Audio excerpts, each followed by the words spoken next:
Daredevil is back with a new series on Disney+. But how is it? This is Exasperator Explains, spoilers ahead.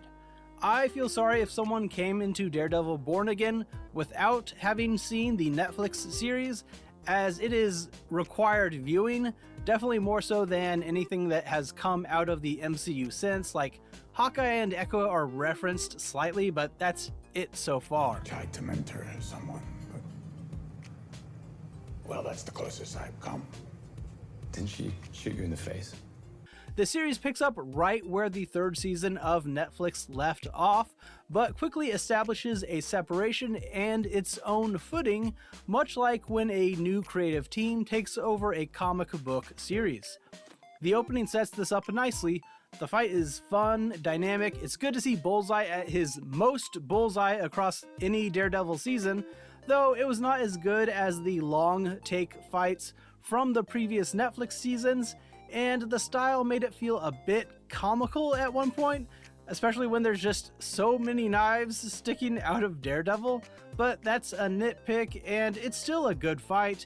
Hits hard when Foggy dies, and then when Karen thinks that Matt may be dead right behind her before she looks as well. Good stuff. It was also a good way to establish that this series is not going to shy away from violence and blood, even though the big mouse is behind it. I like the basic setup they establish. You've got Matt Murdock having given up the costume and saying he is no longer a vigilante, and you have Kingpin becoming mayor and giving up his criminal empire.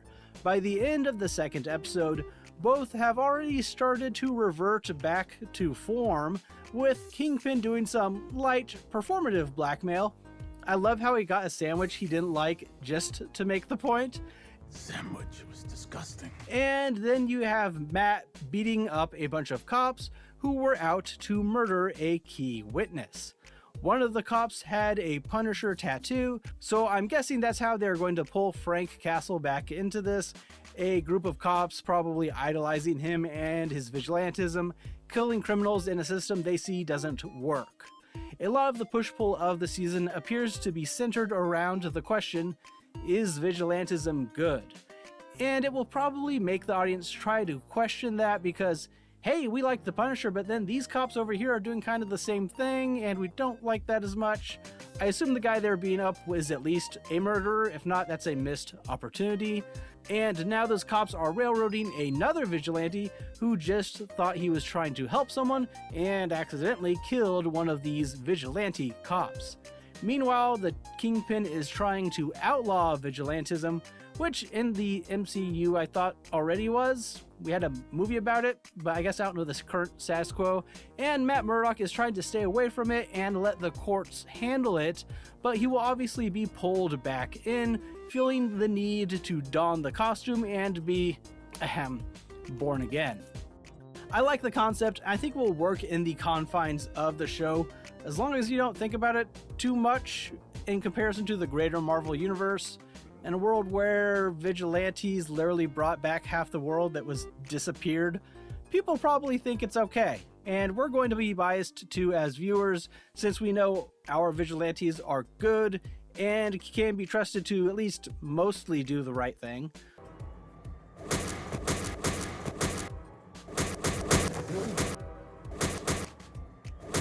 The white tiger of it all has been kind of underplayed so far.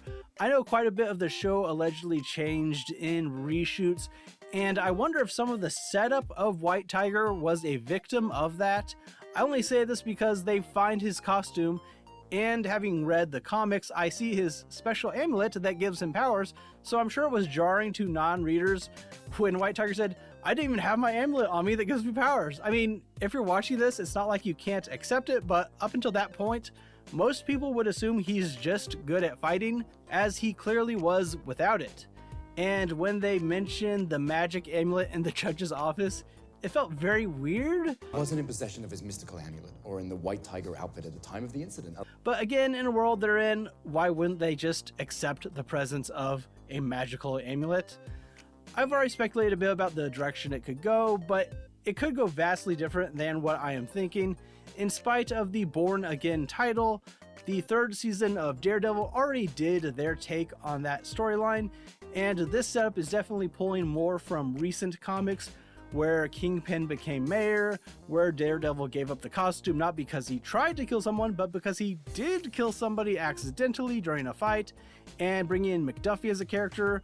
They are bringing in Muse, who we may have seen already, a serial killer artist who uses bodies and blood to create his works, who also has some superpowers, another modern villain, and even with all this, there's still a lot that can be fit into the remaining episodes. I think the first 2 episodes were very good. You see a clear line back to the Netflix series, but also a delineation. They have kept a lot of the same pathos and guilt in Daredevil, along with the great Kingpin by Vincent D'Onofrio. If it stays at this level throughout the whole season, this is going to wind up being the best Marvel TV show of the Disney era. I'm looking forward to the rest, but what do you think? Do you think it stayed true to the Netflix series, or is it too much of a departure? Is killing Foggy going too far? Let me know in the comments below, and if you've made it to the end of the video, please consider liking it and subscribing to the channel. Thanks for watching. Bye.